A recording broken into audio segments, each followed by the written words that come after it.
Amici, il galateo non va a coinvolgere solamente gli sposi, ma anche gli invitati. Quindi vedremo oggi qualche consiglio per l'invitato perfetto.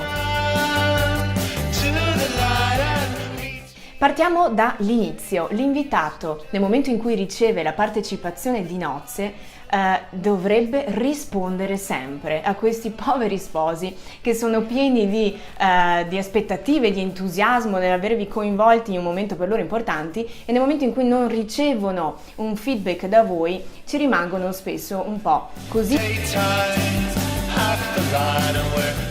Nel momento in cui poi ricevete l'invito e potete quindi andare, guardate com'è l'invito. Se non c'è un dress code indicato, quindi un'indicazione sull'abbigliamento, cercate di dedurlo voi. Guardate com'è, elegante, più rustico.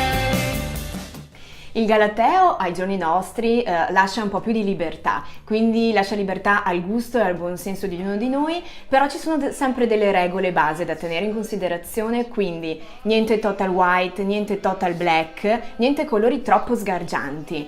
Scollature audaci indossatele in altre occasioni, come le gonne troppo corte. La sposa deve essere la dea di quel giorno e non si può oscurare la sua bellezza. Questo per quanto riguarda l'abbigliamento. Poi altro consiglio: nel momento in cui è il momento di entrare in chiesa, entrate. Dove sedersi in chiesa?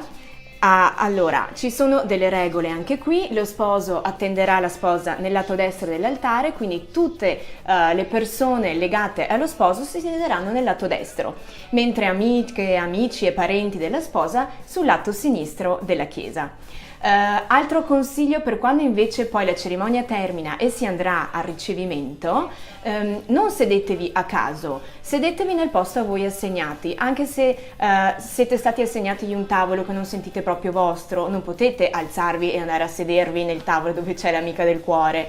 Questa è stata la scelta degli sposi e cercate di rispettarla. Altro piccolo consiglio, sicuramente qualcuno riderà in questo momento, ma vi assicuro che la mia esperienza mi ha portato a vedere anche questo. Le bomboniere, nel momento in cui sono esposte fin dall'inizio, non prendetela, non dovete prenderla per conto vostro, è un momento fondamentale, un momento di chiusura del matrimonio, e saranno gli sposi al giusto momento a consegnarvela.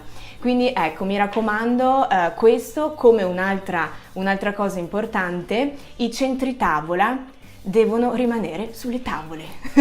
Amici, ve lo dico perché anche questo spesso succede, che ci si senta, come posso dire, ci si prende la libertà di prendere ogni minimo ricordo del matrimonio, e va bene il menù, i libretti cerimonia, prendeteli, va benissimo. I centri tavola, a meno che non sia la sposa a darvi il fiore, lasciateli dove sono.